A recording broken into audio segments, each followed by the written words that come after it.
So in this video I want to show you how to solve this trig identity.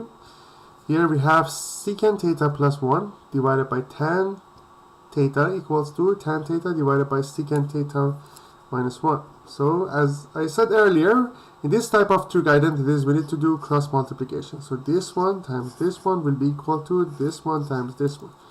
So it's going to be secant theta plus 1 times secant theta minus 1 will be equal to tan theta times tan theta. So secant theta plus 1 times secant theta minus 1. So as you see here is difference of squares.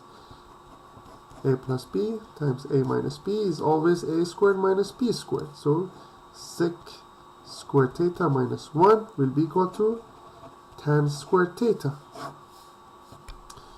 So what we can do, we can say, some of you might already know that secant squared theta minus 1 equals to tan theta, tan squared theta, but sometimes if we don't know that, we need to make it simpler.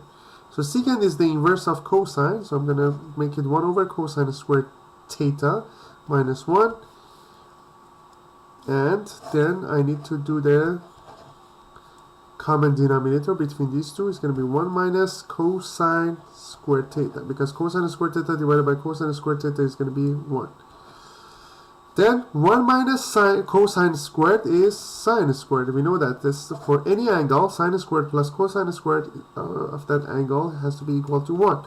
So 1 minus cosine squared theta will be equal to sine squared theta, divided by cosine squared theta will be tan squared theta.